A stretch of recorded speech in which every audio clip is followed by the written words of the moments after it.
Shalom. Berbahagialah matamu karena melihat, dan telingamu karena mendengar. Berdasarkan perikopa Injil Matius bab 13 ayat 1-23 hari ini, harapan kita tentu saja menjadi bagian dari tanah yang baik dan kemudian menghasilkan buat 100 kali lipat. Kiranya tidak ada orang yang mau menjadi tanah yang pertama dan kedua. Impian dan harapan semua orang adalah berbuah yang berlipat-lipat. Namun kenyataannya seringkali kita masih berhenti pada tanah yang pertama dan kedua, belum sampai pada tanah yang baik yang menghasilkan buah.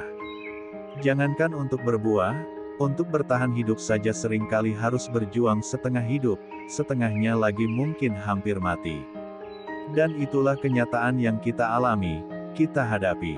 Pertanyaan sederhana bagi kita adalah, sekarang ini kita masuk dalam kategori mana dalam perumpamaan itu? Menjadi tanah yang bagaimana, atau menjadi duri, atau menjadi burung, atau bahkan menjadi batu yang menghimpit. Untuk menjadi tanah yang subur dan menghasilkan banyak buah kiranya adalah sebuah perjalanan yang panjang. Rasanya tidak mungkin menjadikan sebuah lahan menjadi tanah yang subur dan seketika itu juga menjadi lahan yang menghasilkan buah berlipat-lipat.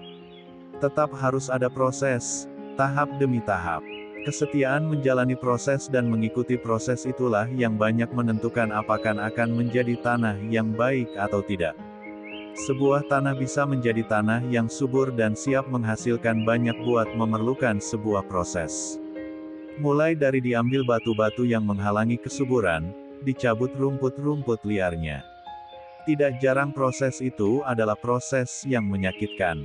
Supaya menjadi tanah yang bisa ditanami saja seringkali lahan itu harus dibajak berulang kali.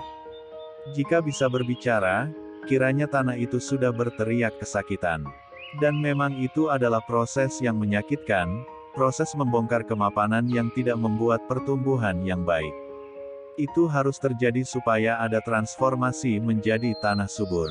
Gambaran itu kiranya bisa kita pakai dalam hidup kita. Pada dasarnya kita sudah dipilih menjadi lahan yang subur. Namun seringkali karena tidak diolah, kita justru menjadi tanah tandus, tanah gersang.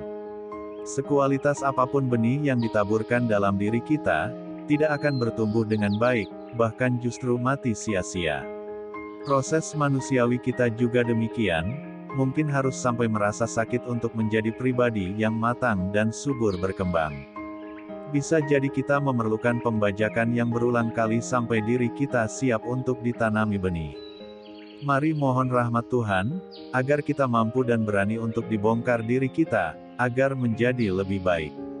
Mari mohon rahmat Tuhan agar kita juga mampu menerima sabdanya, dan sabda itu berbuah dalam hidup kita.